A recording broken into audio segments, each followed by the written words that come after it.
that I want to. Hey, welcome YouTubers. I'm kind of finishing up a chat we're having with Eric and Robert as we get people into the YouTube live. Is that from a book I read, I've been reading or listening to. I read it a couple years ago, but I'm listening to it to kind of refresh. But they said, and maybe I'll mention this as we record the podcast at the end, but I thought it was amazing. He said, what if you looked at certain situations and you asked yourself, how would I react if this was a gift? Whether it was a lesson you learned or just whatever you gained from it, what if you just what would you say to it if you said this is a gift? And I thought, man, that's true. What if what was happening was a gift? How would I treat it then? How would I react to it then? I thought that was pretty eye-opening. But anyway. I dig that. I'm on board with that. Dude, like, what if this $10 million was a gift? I like the background that you had last week. Oh yeah, I did put that together real quick and I forgot to redo the one we're on right now. I need to redo that. I liked it. It was like galactic. Bro. Galactic. Space guys. Dude, Eric's face in the post that you shared about the ratings. I know. Is perfect. It felt like I had finally been seen. Like that somebody else had to feel what I feel. Every show when you get razzed several years. Yes, totally. It was like, because I did all that work and I was like, yeah, like, and I've actually had this discussion on the course this past week too. And it's like, we got to do all this, and to that reminder, Bobby just being like, and here's 1019. Got it. Well, as soon as you said that, So as soon as you said the phrase, you said, they shouldn't be showing our rating. I was like, I wonder if this lets me show it. And I'm like, I couldn't tell if you were looking, as my gears were going. I was trying to figure out how to make it work. It was so funny. It was really, really well done, Bobby. That was good. Even Steve Gans gave it a big heart on my story. That was funny. That was funny he did. So, okay, guys, well, we're here. We're here on Monday, April 18th. Hopefully you got your taxes in by today, because today is officially the end of tax season if you haven't got an extension. Extend it. Hopefully you're able to get that in, or at least get an extension. This will be the first year ever that I've had to do an extension, because it's my first year using someone outside of myself or H&R Block. I'm using, what's the gentleman's name that you guys use, Oakley? Lake Schaefer? Yes. LWS? So LWS is doing my taxes because of being self-employed.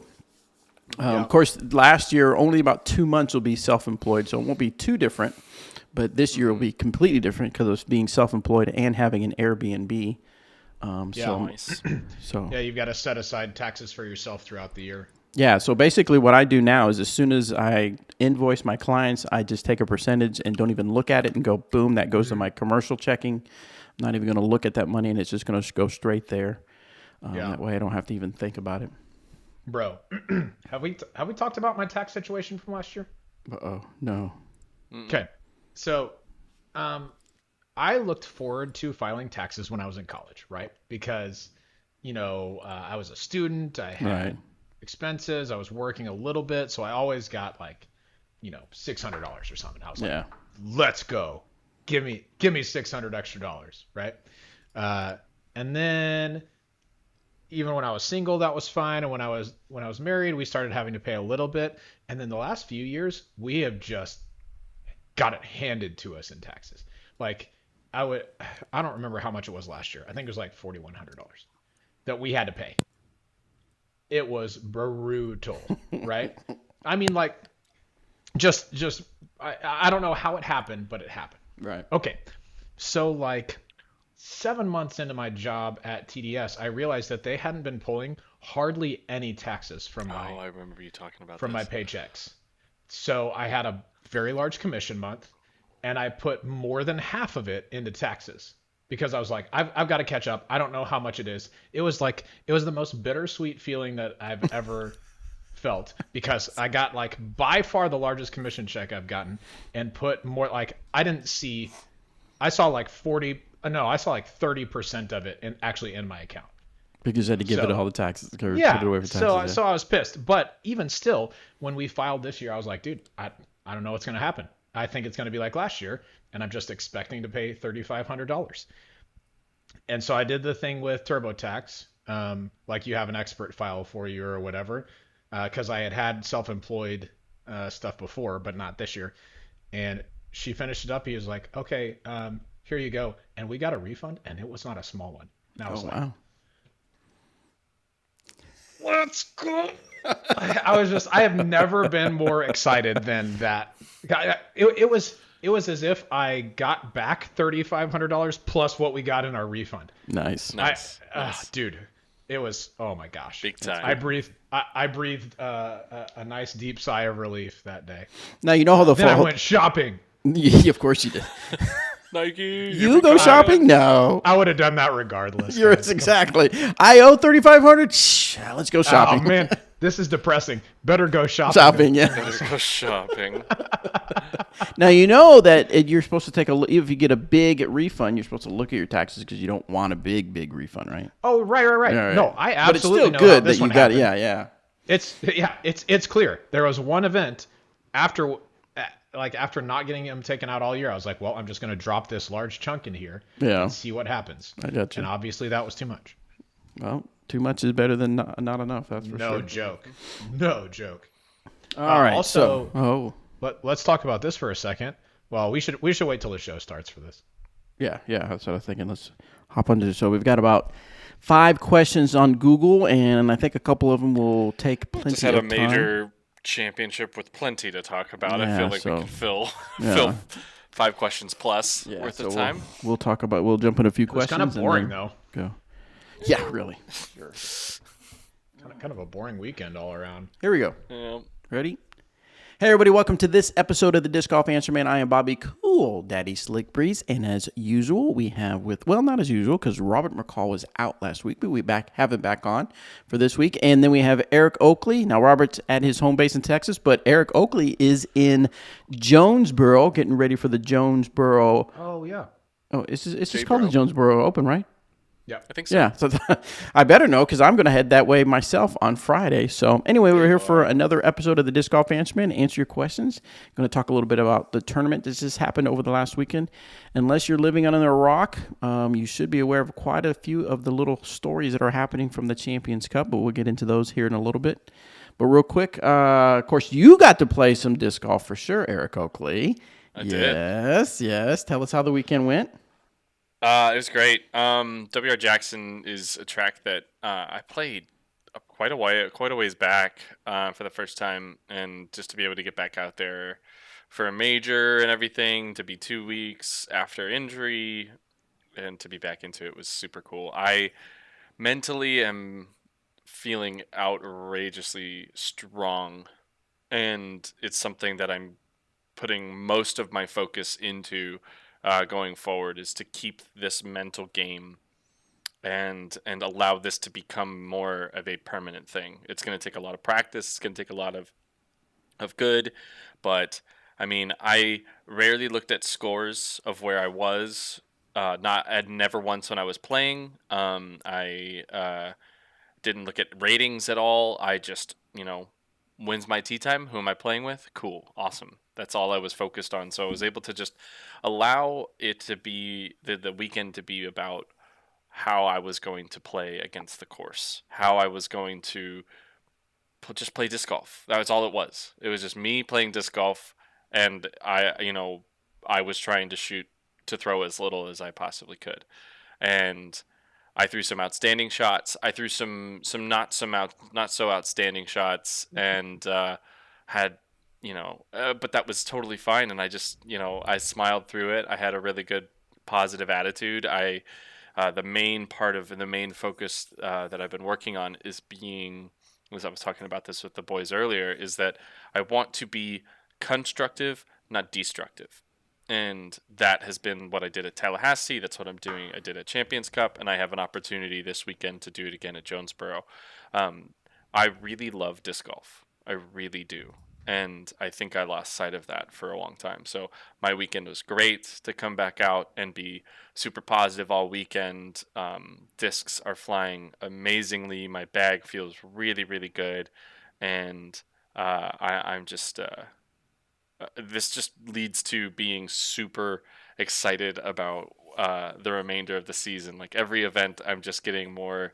That anticipation is growing, and I'm not going in trying to get this place or shoot this round or anything. I'm just going in like, hey, I get to play disc golf, and that thinking about that I might have lost disc golf had I stayed on the path I was on, um, was kind of what shifted this gear, because I didn't want to be that person.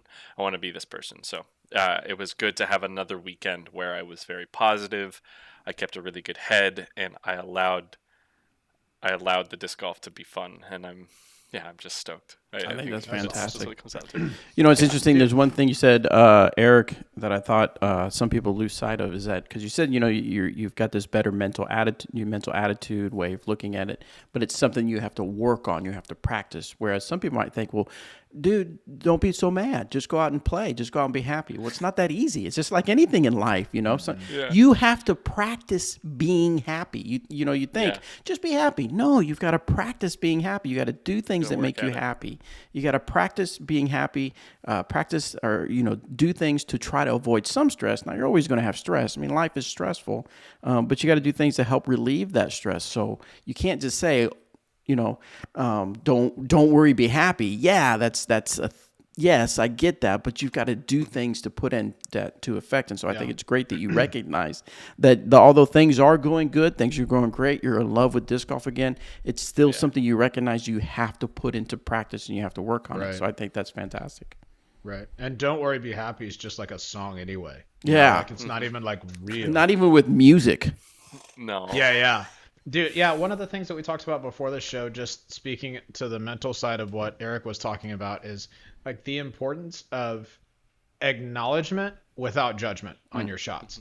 Like if you throw a bad shot or it gets the result that you're not looking for, there's such a huge difference between acknowledging what happened and saying that was a bad shot, right? You could say, oh, that came out a little bit low, so that you've acknowledged what happened and you can fix it for next time, but without saying, God, you're such an idiot. Why'd you throw it so low? Like there's such a huge difference in the toll that takes on you. And it can go the other way too. Like you said, the more positive you are, like you can build yourself up instead of trying, like you can be constructive in that way. And so that for me was one of the things that like totally shifted my mindset. And like there's one other thing that if you're struggling with this, if you're somebody who's out there who's like maybe not a hothead, but just find yourself being down on yourself, I started to write on my scorecard when I kept score when I was playing golf or disc golf. I would put attitude on like a different line, and then I would check or X if I had positive or negative self-talk. If I had any negative self-talk, then I would put an X for myself. And you'd think that's a little silly, except for like I would do it and I would only have like 6 holes of positive self-talk and 12 of negative. And then like, why would I ever be surprised that I shot poorly that round? Like it took a while until I got to where it was, 15 holes, 16 holes, even like my best round of golf ever. I shot a 72 one time and it was freaking sick. And it was 18 holes of, I'm losing stuff. It was 18 holes of positive mental attitude. It was awesome. That's huge, man.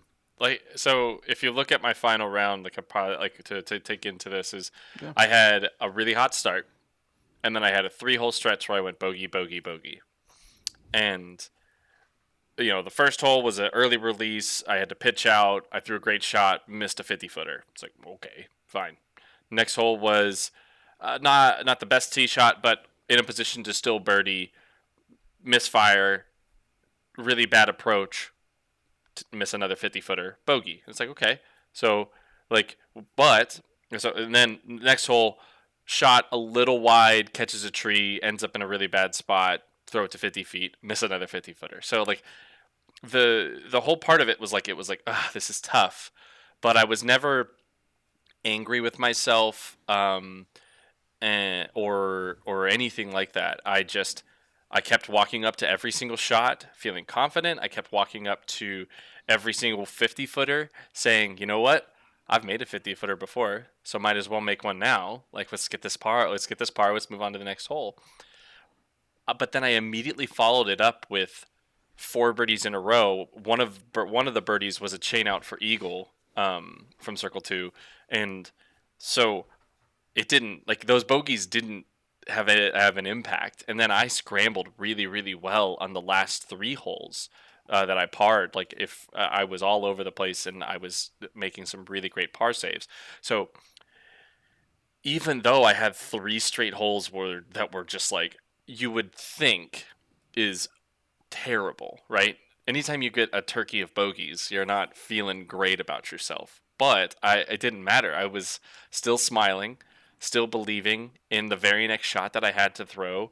And again, I'm making a conscious effort anytime something happens to choose something good out of it. Which, if it's a bad throw, like Robert's talking about, I'm analyzing, I'm acknowledging what happened. Oh, it's an early release. It was a late release. Just a little nose up. Those things. And when it's positive, when I throw it good, I get hyped about it. I get excited about my throws. I don't act all business. If I throw a good shot, I'm gonna be like, oh yeah, let's go. Like, I get excited, and those two things build this foundation to where when I misfire and when I have these mishaps, that I've built up a cushion to be able Right. to tap into and feel really good about. So, yeah, needless to say, the tournament was run very well. I know that there were some very small things that happened at Champions Cup that are definitely under some scrutiny, but I hope everything gets acknowledged by the proper avenues and not Facebook warriors, Yeah. Facebook keyboard warriors attacking and thinking they're getting stuff done. We should just go through the proper channels to have a fix and Right. let that be what it is. Bobby, can I ask Eric a question about the course before we move to the questions? Is that is that okay timing wise, or do we need to save it? Let's save it for when we do. Okay. Let's kind of take care of a few little things first, and then we'll get into the meat Yeah, of everything. perfect. So, yeah, I appreciate you asking. Good stuff, good mental stuff. I mean, I know we kind of talk about Eric's mental stuff, but that's one of the questions we do get often here is how do I work through holes and stuff on the mental side. So that's good feedback Yeah. for our listeners. How do for I sure. work through Eric's mental stuff? Right. Yes. Like, what would Eric do in this situation? Yeah, that's right. Let's get We some get those all the time. WWE deal, Yo. whatever. We'll wed. That's our new thing. We'll wed. Anyway, so my weekend I did not play any disc golf, but I did play a little bit of pickleball back in Emporia, Kansas, which was awesome to see some of the folks from Emporia playing some pickleball. So that was awesome. Shout out to you, Mitch, if you're listening. Had a great time. Didn't get to play with or against Mitch, sorry, but I got Mitch, to play. man. Got to play a few games. That was really awesome. Also, and just a quick plug, I was down there also to visit my Airbnb in Emporia, Kansas, and I'm looking to take one of the bedrooms and change it from an office to and add an extra bed, so to allow and I think I might put some beds in the basement to kind of open it up to allow about 6 or 7 people to stay there. But right now it's open to about 4 people.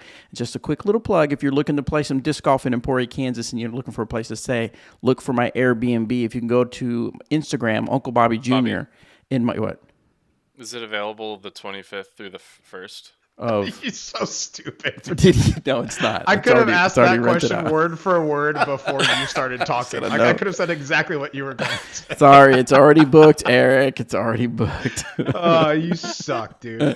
Anyway, if you want to go to Uncle Bobby Jr. on Instagram and then go to my link in bio, you'll see an Airbnb link, and you get it. You can't do it for the Dynamic Discs Open. That's already booked. But if you want to play any of the other great courses out in Emporia, make sure you look up my Airbnb to stay out there. I appreciate that. Now, Robert, did you get to play any pickleball or any my disc gosh. golf? Did you get to do anything? Shay's You're slave to Shay. Probably just Shay just That bossing is you around. correct. She literally tells me what to do, and then I Right. do it. No, actually, She's all of dope, us, so I get it. the whole, yeah, it's like, oh, you're gonna say, great, okay, that's fine. Yeah, No, the whole McCall family had a stomach bug this weekend. We were out of commission, and it was not good around here. It was dark times in our household for many reasons, most of them sickness driven. So that it sucked. We're all better now, but we did not have a fun weekend. So yeah, we didn't do anything. We were planning to go to my parents for Easter, like go to church with dad and mom on Easter.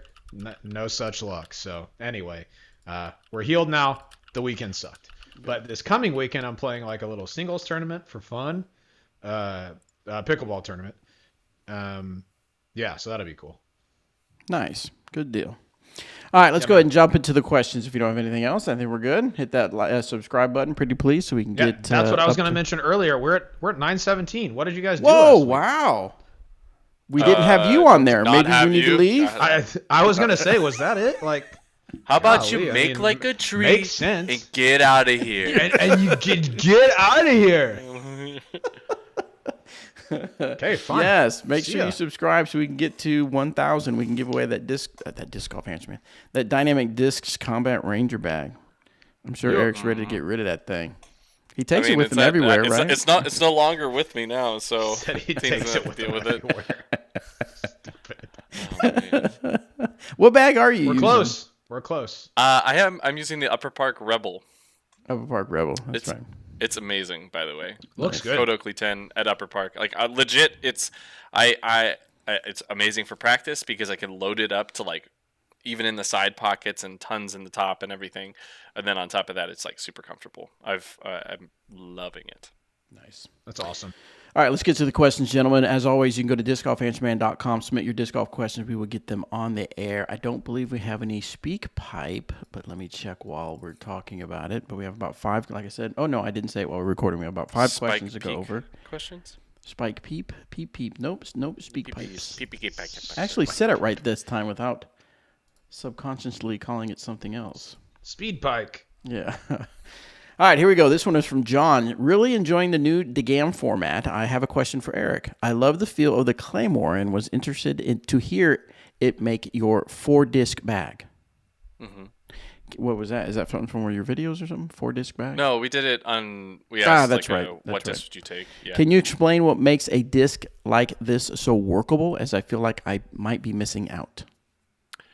So the Claymore is a unique. I would call it more in the line of neutral type of discs. It leads from being like very neutral to very slightly understable. So it's a disc that can work from hyzer up to flat. It can work from baby hyzer up to flat with some turn. If you flow it flat, it's going to hold a turn. Different things like that. So where like if I'm throwing with good angles, I can make the Claymore do anything, both backhand and forehand, and that's where it starts to really work for me. If people are looking to work on their forehand, I would highly suggest the Claymore being a disc you try, because it's a disc that immediately will tell you when you've thrown it poorly, because if you overthrow it, it's gonna burn over. But if you throw it nice and clean, I can rip it very hard with hyzer, and it flips up to flat and goes straight for 3 to 325, and that is amazing to say that I can throw a 300-foot straight shot, with a mid range, and it doesn't have a lot of lateral play. That's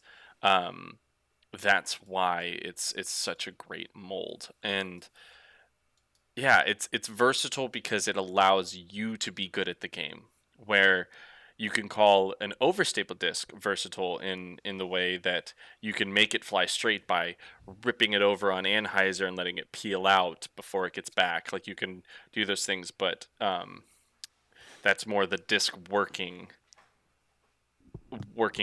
against what you did type of thing, where again the Claymore is all about your angles, and it shows that really easily. So I would highly suggest working with discs like the Claymore, and like I would probably say like an Anubis, an M4 would come to mind as, or that new MD1 from Discmania, are all discs that land in this slot. Buzz SS, like a Tim Barham Buzz SS also comes to mind. It's like these are all in that realm that people should be throwing, and it'll make them a better disc golfer. And I think, that's pretty much it. It's just use these discs.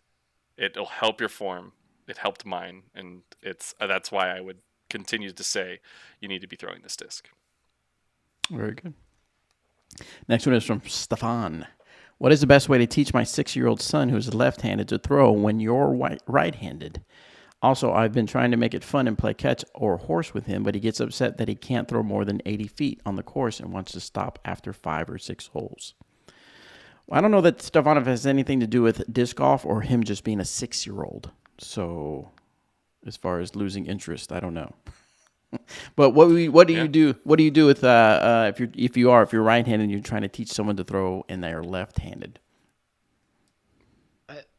If it were me, I would try to focus, and this is irrespective of your child's age. If I was just talking to someone who's using a different hand than me, I would just try to speak in concepts rather than actual body parts and where they hit, right? Like, you can flip your body and try and show with your left hand, but it always is going to look kind of funky, you know?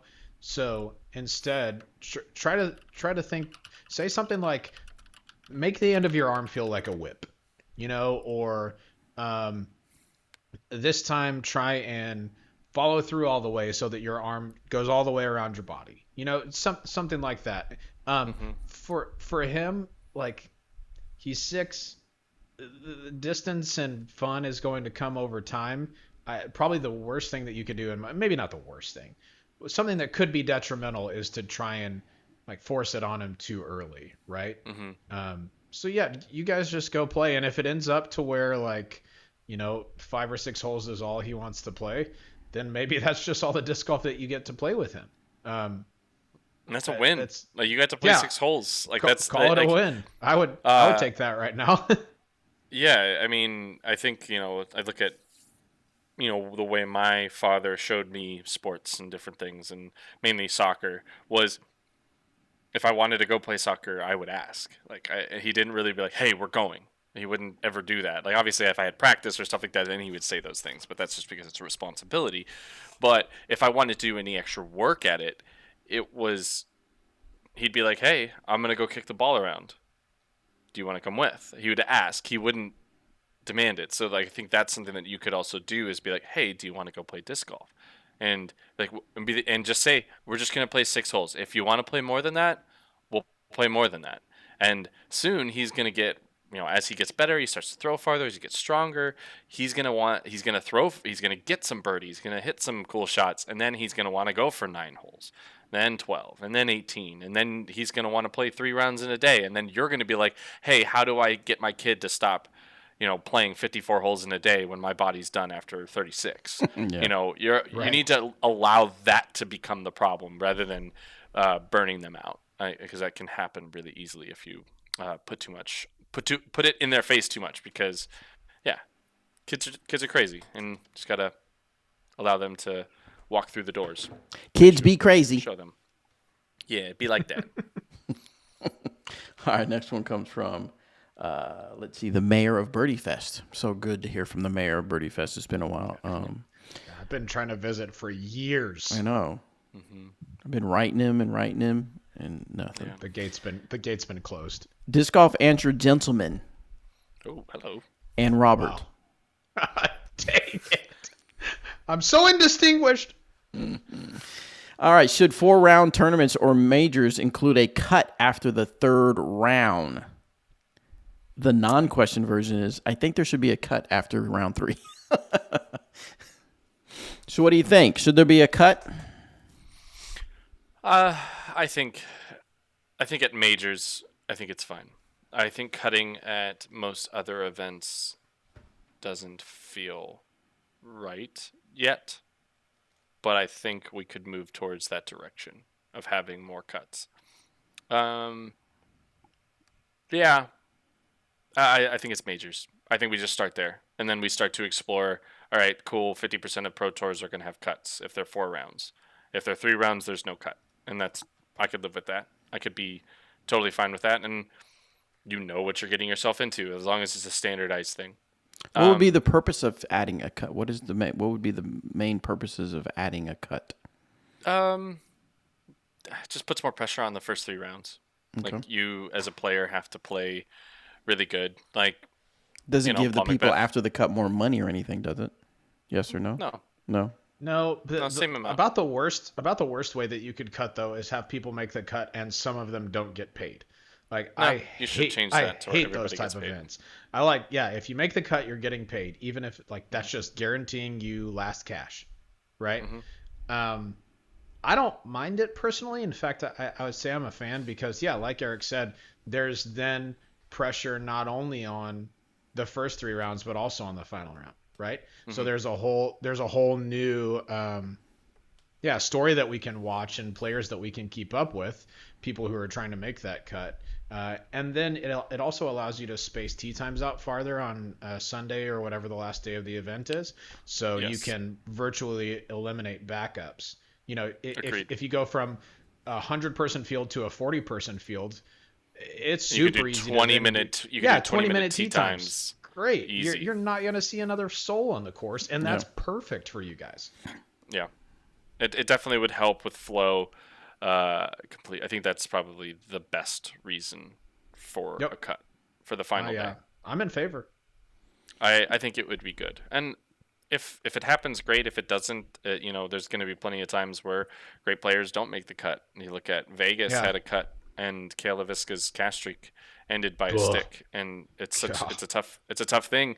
If he would have been able to play that final round, I have no doubt in my mind Kale gets back into the cut line, or the cash line.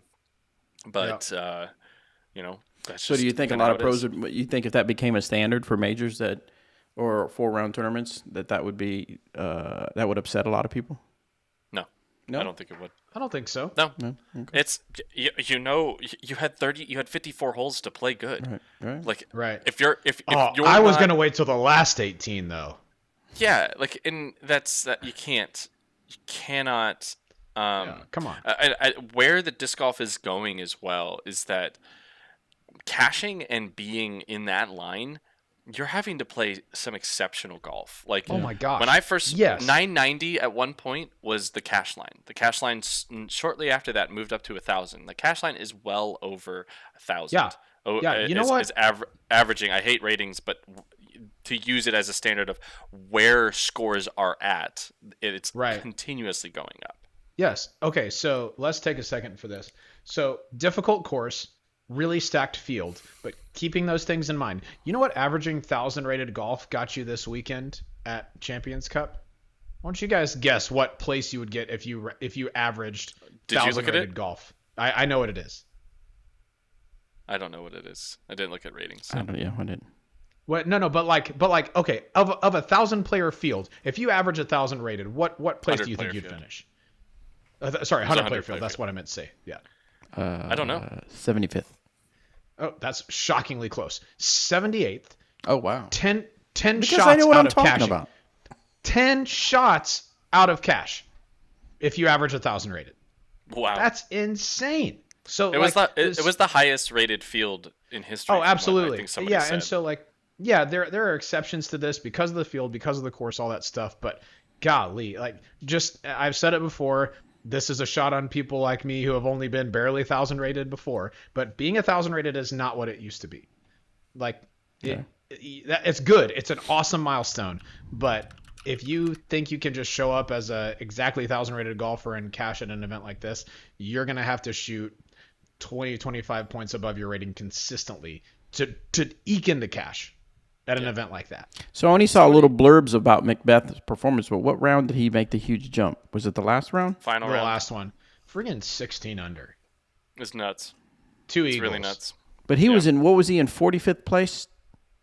Probably at one point. I think before the last round he was in like 30th or. Oh, okay. So he wouldn't have been cut going into the final No, round. but Katrina would have. He jumped 20 spots the final day, Yeah. so he was in 29th going into the. Okay. So he would have been. Yeah. He In the would have cut, been. still would have got top 10. Yeah, 10 spots clear. Katrina would have been cut though. Yeah. She was in the 20s up until what did she finish? 6th or 5th or something like that? 4th? I don't remember. What a round too. That was some both players. But and Paul just decided to turn it on. But those are more the exception than the rule if that was in place as far as Oh yeah, yeah. like that. But there are people who are like right on the line, you know, like who are 1 or 2 shots out, who could get 1 or 2 shots in. You know what I mean? Yeah. But still, But I'd like be you in favor. said, they've had 3 rounds to do that. Yeah, So yeah, I'd be in favor.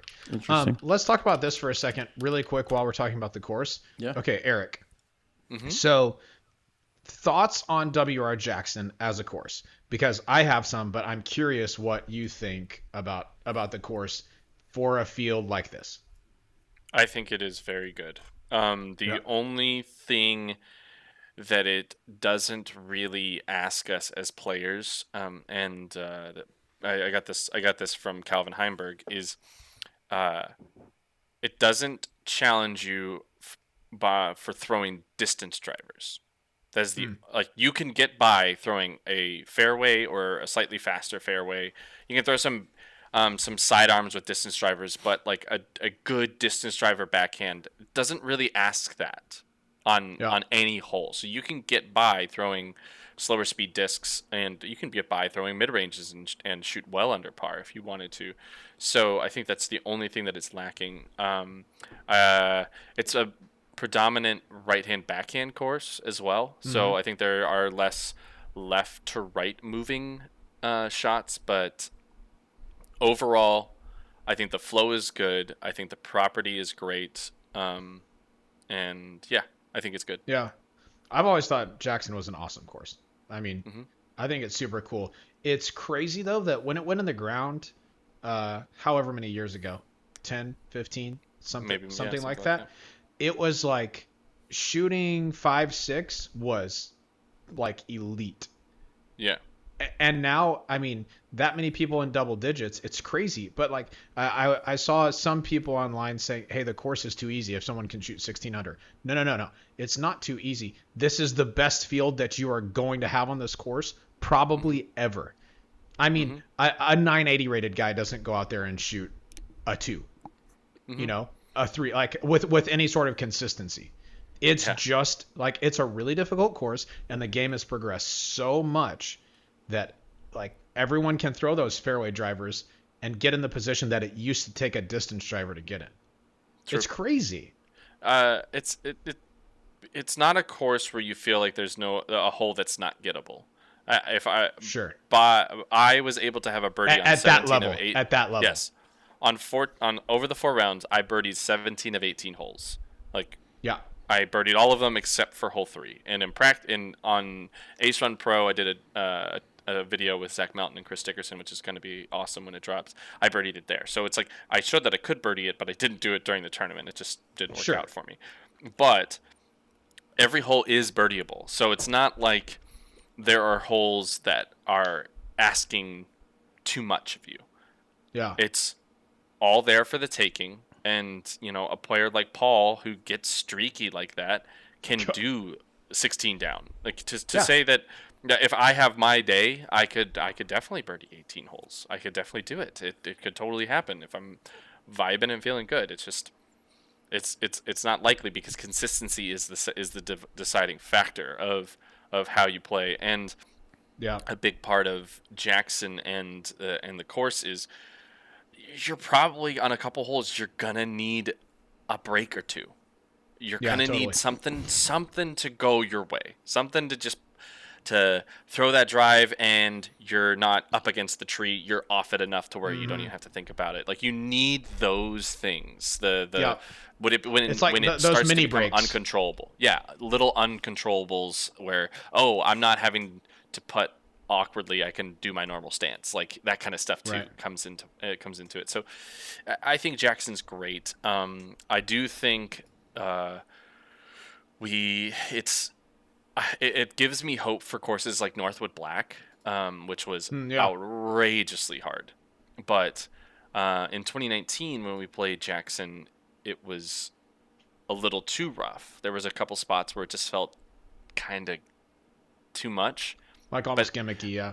Yeah, but as the course has worn in and the grass has grown, the course starts to look a lot better, and I'm hoping the same can be said about Northwood Black as well. So we see more of these courses that are freshly cut, but they start to become quality disc golf courses in time, and Totally. So yeah, I do think that the direction should be a little bit harder. Jackson, we could outgrow Jackson in the next 5 years if it doesn't look to continue to change. But where it's at right now, it's a fantastic course. No player went 13, 13, 13, 13. Like it wasn't Right. that just didn't happen. You had Right. people shot normal rounds every round. Like Yeah. what was it? Dickerson won. Oh, Dickerson played so good. Never mind. He's just absurd. He shot what? 7. Yeah, Dang. something like 7, 10, 10. Oh, yeah. 7, 10, 10, 11. Wow. Yeah, it's insane. Okay. Yeah, but he didn't shoot double digits every round. He had a Yeah. slow first round. It's just And, it's a hard course if you're not at the very top. Yeah. Oh, it's Still, it's a good challenge at that point. yeah. I mean, I went 6, 8, 6, 6, and I had bogeys, but I played really good golf, and Nice. I mean, yeah. I don't know. It's all there for you. If you're throwing the disc well, Right. you're gonna play well, and I like a course like that. I don't want a course that makes it seem like, yeah, I think I threw the right shot, and then you're just punished for whatever reason Totally. because the design just doesn't fit. Yeah. Right. I don't know. With the Dig way it. I throw the berg, though, I'd probably do really well on that course. Dang. We talked about last time. As far as I throw it, 400 something. Pretty on far. some- Yeah. Mm-hmm. Yeah. I mean, you don't even have to take any I was fairway not drivers impressed. out I was there. just like, whatever. Shut up, dude. All right, let's go on to the Just a next bomber question clip. from Andrew. Let's see. Andrew says, Eric talks about how ratings are outdated for pros and that we should have a world ranking instead. I do not see how they are different. A rating is based on how you played in the past compared to the field you were in. The world ranking would be a truly arbitrary number made up by someone ranking you against the field you're in. In both systems, a lower ranked player can beat a higher ranked player. It is just less likely to happen. This leads to my question: how are the systems different? Question 2, whose ranking system do we use? Because there are 3 big ones right now out there: Disc Golf Pro Tour, Ulti World, and UDisc, and they do not agree on what the ranking order is. Right. I don't think that there is a proper ranking system at the current state of things, but I think it's something that we should be working towards. Yeah. The issue with the rating system is that, Bobby, if you haven't played a tournament in a while and you go out and you don't have a rating, right? You go out and play one round and you shoot the best round of your life. You shoot 1045, cool, and then that gets added to your rating. You're now 1045 rated. Would you say you are where 1045, wherever that would be, where that would rank you in the world? Of Do you course. think you're that ranked player? That's the issue with the current rating system, is that if you play well at a small amount of events, and what happens is there are players who play locally, and you can play locally and play in places where ratings are higher. I mean, I remember when I lived in Utah, the ratings were always generally a little bit lower than they felt. But in Texas, ratings were pretty solid. In Oregon and Washington, ratings were higher. So there are some players that only play locally and reach these feats of 1030 golf. Sometimes what happens, though, is those players come out on tour and do not finish or play at that rating, because tour golf is different from local golf. It's very different. So that's where the whole rating system I don't think is as accurate as we may want it to be. And also the fact that you can just play a round really good and then have this rating that dissolves the whole thing right away. Who was that guy, Robert, that we used to talk about back in the day that only played a couple rounds? It was like 1,025 or something. Daryl Nodland. He Yeah. would get to like 1040. And he wasn't. I don't think he was gaming the system to be a jerk. He just only played locally. Like that's it. Yeah. And, I mean, to be fair, super sick disc golfer. I mean, anytime you beat the field by what he did, great. Like you've earned that rating using our current system. The problem is that ratings are based on who is at that event at that time. So if this same field showed up to Jackson on one day and averaged 6 under, and exact same conditions, no course changes whatsoever, they averaged 9 under, those rounds would rate differently, even though the scores should be exactly the same. It's all about who shows up and who is there that day and how the course plays that day. That's why a world ranking system is better, and I think UDiscs is probably the best shot at being a good one because it ranks players' wins against one another.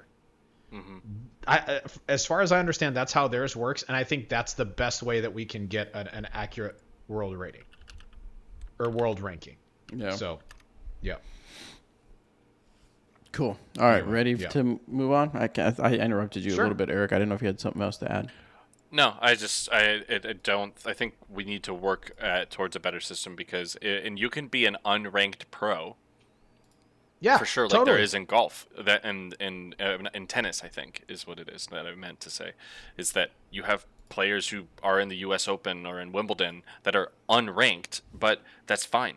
So if you're a new person on tour, you don't earn your ranking, and things will shift up, and that's a better number to judge because it's us playing against each other week in and week out, and we're doing it, rather than this rating system to where Paul's 16 down. Yeah, it gets Could be 1092. could be That's so gets stupid. 1092. It doesn't feel like that because he beat the course record by that, what ends up being by 3 because Gannon Burr shot 13. To me it's like, that's stupid because I think his 16 down at Jackson is better than what he shot at Fountain Hills, because I think WR Jackson is a much more difficult course than Fountain No Hills doubt. is. No doubt. But Fountain Hills is easily over 1100, and that alone is why ratings are Exactly. so. It doesn't matter. It's Yeah. like, how do you explain that? It's like, oh, there's OB, oh, there's this, there's that. It's like, it's open air hyzers that Paul threw Yeah. instead of lacing lines through the woods. Like, Yes. those are two different skills, and I think one of them is asking more of a person than the other. 100%. Yeah. If Paul had birdied one more hole and they'd both been rounds of 17 under, he would have been pretty much right at 1100 or maybe 1098 for WR Jackson and 1132 at Fountain Hills. And I'm sorry, that's not like, the course is not 3 strokes harder out there. It's just the way that they separate it. So yes, that's why it's a little silly. But if you want to get your rating increased, go play the Memorial and just don't throw it in the water. And I promise you'll leave with great rounds. You don't even have to birdie everything. Just don't go OB. Yeah, you'll play great. My best rounds were like on plenty of holes I took pars, but then I just got the birdies when they came, and it was like, oh, cool, I shot like 9 under, and it was like because there's plenty of holes to birdie out there. Yeah, Yeah. crazy. All right, let's Crazy jump over to stuff. Tim's question. He says, on my local disc golf course, there's a hole that most of the fairway has a severe slope from left to right, with the most severe part where the basket is. What is the best way to prevent the disc from rolling down the slope? I would say put it in the basket. Yes. If you make it on the first shot, it will not go down the slope. So just think about that. No, honestly, match the angle of your disc to the hill as much as you can. When you run into issues is when you get closer to like a 90-degree angle coming into a hill. Sometimes that sits great, but a lot of times it catches edge and just rolls away. So the best way for you to mitigate that is to come into that hill with the angle as matched as you can, or even flat, to where it kind of catches an edge and just stays. That's the best way to do it. Pretty simple there. Yeah, it just Or throw the don't bird. Don't That's throw what spike Reese says. hyzers. Or throw Yes, the I bird. like that. Yeah, I like that. All right, cool. All right, let's see. Let's go ahead and talk. Let's talk a little bit about some of the events that happen at WR Jackson. I'm sure you guys have heard, or at least been on social media and seen. That's kind of what I did. Didn't watch anything. Didn't get a chance to watch any of the coverage, but I did see that Chris Dickerson took the win. So congratulations to him, and congratulations to Paige Pierce. But right now, we've sort of you guys talked about Macbeth's performance there, but I didn't know if there's anything else you want to remark on that, because that was kind of one of the storylines, how he came back and did It's funny because Paul was like, oh no, we're not really going to talk about Paul. And then he's like, oh, hey guys, kicks in the door. What's up? Oh yeah, what's up? I'm still here. I didn't win the major, but what's good? Is 16 good? He said, So- what's good? What's good? Is that any good? Yeah, that was pretty Yeah. sick. It's amazing. But before we get to Dickerson, huge shout out to Gavin Babcock. Unreal. Like what a from him. fantastic weekend, for Mm-hmm. for like one of your first majors where you're kind of making a show to hang in there top, like that, to show up the way he did. I think he finished tied fifth. tied for fifth. Pretty great. That's incredible. It's incredible. Huge. Mm-hmm. Big shout out. He's handled himself well in the course. Seems like a nice guy. I've never met him, but good stuff from Gavin this weekend. Absolutely. I'll say probably my biggest surprise of the weekend was I thought Rick was going to hold on. He is so good playing from the front, right? Yeah. He just makes it to where like he's just going to birdie everything, and you're going to have to chase him down. And I just, as good as Chris is, as good as Calvin is, as good as like a lot of that top of the field is, I just didn't see anybody chasing Rick down the way he was playing. He was just lacing every single line. But all it took was it took a couple of mistakes, and he made a couple of mistakes, and Chris showed up when he needed to. Chris threw the disc like a genius that last round. Yeah, When he did make a mistake, he scrambled perfectly. He was splitting fairways just like you could walk down where his disc was flying and, hold your arms out on either side and they would be exactly equidistant from any tree. Like, that's just so impressive, man. So big shout out to Chris. Huge performance. And rarefied air to be, what did they say? There's like 4 or 5 people who have won 2 majors in the last 10 years. It was like Paul, Ricky, Schustrick, and Dickerson. And I may be missing one other. But yeah, that's a short list of people who have won 2 majors over the last 10 years. Pretty sick. Yeah, absolutely. Interesting. What about you, Eric? Takeaways on the men's side? No, the field was pretty great. You get to if you look into the top 30 or so, you get to see some different names, some new up and coming golfers, the Robinson brothers to note, Gavin being one of them, Emerson and Gannon having great rounds, Corey Ellis with a wonderful showing as well. Oh yeah, big showing for Corey.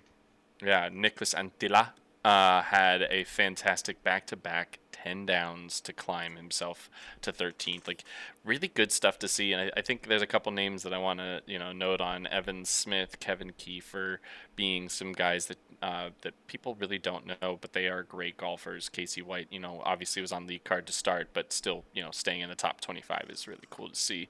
It's so nuts to see the field, and when I'm out there I'm seeing a lot of different faces, and it's cool. It's really, really cool that there's just this golf is crazy. Like, there are so many good golfers. Chandler, of course, Chandler Fry. Chan Man got the eagle on 18, and he was so sick. He was one back of me, and then jumped over me, and I was leapfrog, like, dude. I was like, no. I was like, dang it, but also like, oh my god, you're stoked for him, dude. So sick. Yeah. So, yeah, it's on the men's side. Competition was great. It ended up being less than I thought. I thought 40 was going to be the winning score. I thought 410s was going to be what it took, but 39 was out and out in front. So I think if we go back, we have similar conditions to what we had. That number will stay. I don't necessarily. If you're in 40s, you win. Like, there's no way you go 40 down and not win. It just won't happen. Totally. Yeah. One thing that stands out for me too, and you mentioned Gannon. Like, I didn't mention Gannon because now it's just become more commonplace that he's going to be up there. Yeah. Like that, it's still crazy. Like the kid shot a 13 to finish. I played the final round tied with him. fifth, I think. Yeah. Yeah. I played the final round with him. He would have been 8 through 8, except on hole 6. He had a circle 2 putt that was a dead center spit out. Ugh. He was 7 through 8 with a dead center spit out. He played so clean. He was throwing the disc so well. I am a huge fan. I think that's another part of like the mental side, just to touch on it, is that I'm a really big fan of disc golf right now. So when I'm playing with people, it's just like so easy to be excited about what they do, because I love watching disc fly. So that's also helping my mental game, is that I'm not looking at it like, oh, Like, oh, like, yes, he Oh, spit he's out. beating Or me. like, Yeah. oh, Right. he's beating me. I'm just like, dude, let's go. I'm watching something so cool happen in front of my eyes. Like, Totally. that's helped me a ton. So, Dig it. Good stuff. All right, so let's talk about the elephant in the room as far as the Champions Cup. A lot of great stories that come out of there. A lot of really good things happening with a lot of different players. But just to give my point of view, I did not watch any of the coverage, but I was seeing stuff on social media, and the thing about Kristen Tatar, I didn't know. All I could see was, oh, she's got to feel bad. Oh, I can't believe this happened. I'm like, what the heck happened? So finally today, I sat down and watched the clip of what happened on hole 18, and I have to admit, now I know why people's hearts sank. Brutal. It was brutal watching her putt that over and over again. And then just to see the emotions of when she finally made it and had to walk away to kind of gather herself a little bit after what had happened. And then I started noticing the posts about after she had posted kind of her little recap of the event. And if you're one of the listeners, if you listen to this show and you're one of the people that brought out your pitchforks for the PDGA, shame on you. Just to jump to conclusions like you did. I mean, I didn't know. Maybe it's just because it's who I am, but I don't know the whole story. I didn't know the whole story. But to quickly just start blaming and shaming people without knowing the whole story and just jumping to all kinds of conclusions when you're not even there. Mm-hmm. I'm sorry, but shame on you. Yeah, but Bobby, you weren't there either. So shame on you for shaming. I'm just kidding. Yeah. I agree, but like, this is the internet. Like, since when did people need like justification for being upset about something? You know, obviously I think it was dumb to go about it in that way, but it was also not surprising. Yeah. So what I was reading this actually that I hadn't seen an Ultiworld article. I don't know if you guys had saw exactly what happened. Apparently this is what happened. So during the final round, Kristen Tatar had her 9-year-old daughter carrying a caddy badge and walking the course with her, according to the new rule. PDJ ball, must be 13-year-old and stuff like that. Right. Early in the round, Tatar received a word via a message to Paige Pierce's caddy from Elaine King, the color commentator for the FPO round on the Disc Golf Network and the vice president of the PDJ board of directors, who noted the rule and that Tatar's daughter needed to be with the gallery and supervised by another adult, or that Tatar could risk being disqualified. She also messaged her partner, Silver Latt, who spoke with assistant TD Chuck Connolly, who relayed information about the situation to TD Robert Leonard. The PDJ staff got Kristen's daughter a quiet sign so she was able to remain up front of the gallery, just 30 to 40 feet back from the players on the card. The idea of disqualification was never considered at all, said Leonard, who, as the TD, was the only person empowered to disqualify players. Yeah. It was more of let's remedy this situation now, said PDJ marketing director Danny Voss. But once we found out a rule is being broken like that, we also just can't ignore it. Yeah, I mean, okay, so I'll jump in on this. One, I agree. Like, it's such an unfortunate situation that Kristen and Silver are here from Estonia, that their daughter is here, that she doesn't get to walk as a caddy with her mom. It doesn't sound like there were any issues before that. That is sad. However, these are the rules. Everybody should know them. I don't like the 2-meter rule. I think it's stupid. But if I show up to a tournament that's playing with the 2-meter rule, I have to respect. I signed up to play with those rules. Even if I think they suck, I signed up to play with those rules. Okay. So let's say that about this situation. And Kristen made a note about that. She edited her post that said, it's my responsibility to know the rules. Disregard the extenuating circumstances of them being from Estonia, from flying in overseas. It is what it is. She took care of what she needed to take care of. But it is interesting to me that the PDJ will do this for this one rule when there are glaring other rules being broken and not do the same thing. Like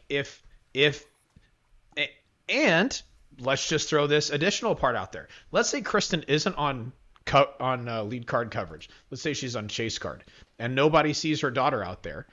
Does she still have to remove, because she's on coverage, she's monitored more heavily by everybody. Mm-hmm. That rubs me the wrong way. Like Yeah, that that's fair. I know that that's part of it. I know that Yeah. that's part of being on the lead card. But I just think there's a lot more gray area actually on both sides of this thing than most people are giving it credit for. Yes, Kristen should have followed the rules. She should have known them. That is what it is. She did what she needed to. And yes, I think the PDGA probably handled it in the best way that they could in that situation. But there are a few more questions than just a cut and dry thing, in my opinion. That's a fair.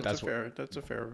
That's what I think. I have no feelings on this because I think it's we're in certain aspects we're getting away from the spirit of the game, and I guess I do have more feelings on this. I lied. I'm sorry. Yeah, but to that, not to be argumentative, but isn't following the rules the spirit of the game? No, it is. But here's the issue: is that we run into these places where this is an overarching rule for all PDGA events, Yeah. right? Right. That at the pro level maybe doesn't have a place, maybe it does have a place. I'm not totally sure how to answer that, but this is the issue that the PDGA is having, is they have to make these rules for majors, for A tiers, for B tiers, for C tiers, for X tiers, for whatever. They have to make all these rules to blanket all of this when we can't just have rules for this, rules for amateurs, rules for this. Like, we can't have that because it doesn't work in the current system. Yeah. I do think the Pro Tour and pros need to have different rules. Do I think that this rule gets fixed by this? Probably not. I don't know if it even becomes a thing. As long as a person is a approved caddy, then sure, that's fine. I doubt she was being loud or doing anything. She was probably following the rules, so that's where I can lean in that direction of saying maybe it's the Pro Tour takes it on that it doesn't matter the age type of thing. I don't know. I don't. Yeah. So hopefully the PDGA does something good about it. Kristen learns from it, and we all are better from it. And again, let's not be so explosive. I mean, this isn't to you guys. This is just as people in general. No, I think that's I right. will. So I will be. explosive. I will be more explosive. Yeah, And that's Don't what be I so and- explosive for towards things that happen, because when we go to Facebook for these things, it turns into an echo chamber, because then we can do no wrong and the PDGA can only do everything wrong. And in reality, they're not doing that much wrong. They have things that they need to fix and that they're aware of, but things don't just are like, okay, fixed it. No, it's they have to go through the proper channels. We have to go through the rules committee. We have to do all these things. We have to make the right things happen. Right. So don't mistake our disagreements or anger toward the PDGA. Don't mistake it as something we think the PDGA is terrible. Also, don't mistake us defending the PDGA as saying that they're perfect. Yeah. Totally. But that's a good way to put it. Eric, is what I was saying is don't be so explosive on social media and to draw your own conclusions when you don't know all the facts, or your facts are simply coming from somebody's opinion that they posted on Facebook. But Dan brought up a good point. The best question is, why was it brought up at the time it was? Why was it brought up at the time it was, rather than confronted at the start of the round? And I think that's a big miss or an unknown thing that people are drawing conclusions that, they did it. Somebody did it on purpose because Kristen was going to win and stuff. And I thought, I'm like, come on. The conspiracy Just because, rampant. just because you notice a rule being broken at the time you notice it doesn't mean they're trying to do it to their advantage. Someone just happened to notice, is Kristen's daughter underage? Should she be out there? I think that's a rules violation. Don't make all kinds of assumptions that there's some sort of conspiracy to get after Kristen because of the timing. The other thing, just to touch on it briefly, is that people were like so gutted and felt bad for Kristen, and they're like, "Oh, why didn't she lay up the first putt?" Here's the thing. She's a Never champion. laying that up. She understands it's a 35-footer for the win. If I were to tell you that, hey, you have the opportunity to make a 35-footer to win a major title, but you might not make the comeback, you run it all day. Every single time. Look at 17. She had a putt, Yeah. which I think was probably a little farther away, that she Mm-hmm. drew metal on. Her putt's feeling confident. Even if my putt isn't yes. feeling confident, I have one shot to win this right now. Yeah. Absolutely right now. I'm taking that shot, even if it means I lose. Like, that sucks. Yes. The way it worked out was brutal for Kristen. Somebody, I think it was fake PDJ of all people, which is funny, but said it's the worst way to win and the worst way to lose. It's just a brutal situation. However, that's how it goes. Kristen's going to win a major. She's going to win several. I'm telling you right now, that's the caliber of golfer that she is. She'll learn from this, but I guarantee if she has that putt again, maybe she doesn't run it as aggressively. Maybe she aims for a lower length than she normally would, but still, I'm running that all day, every day. Yep. And that's it. That's it. Like, you nailed it. She's a competitor. She's feeling confident. You don't lay that up. I'm sorry. You don't leave it to another. You don't want to go play another hole when you have the opportunity right in your face.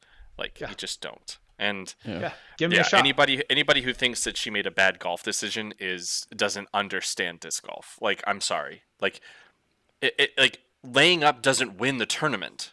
Making a 35-footer does. Exactly. She did not miss the 35-foot, like, miss the putt and was thinking that she wasn't going to be good from the next putt. The fact that she missed the next one is just a bummer. It happens. Pressure starts to build and everything. But this is going to make Kristen a better golfer. We've seen it from so many players. We've seen it, Gannon Burr is still out there grinding and looking great, even though he had a heartbreaker at Vegas. Drew Gibson had plenty of great finishes before he got his first win. Eagle McMahon, the list goes on and on about people who, Chris Dickerson is a prime example of somebody who was so close and now has multiple majors. So, I completely agree, Robert. She will win and more majors. You don't know the pressure of that putt until you're standing. It's just like when the first time you play open, it's a different pressure. The first time you make lead card, it's a different pressure. It's totally a different situation that I think is difficult, maybe even impossible to understand and replicate in practice until you've actually been there. Kristen had a putt to win the major. It was probably just adrenaline that makes her go over the basket. Like, because she's a great putter, like a really darn good putter. Putter in even my hand, as not as good of a putter as she is probably. I'm running that all day, every day. I've got a chance to win right now. I'm going to take my shot. Agreed. Interesting. All right, good talks. Let's see a comment. I thought I saw a comment.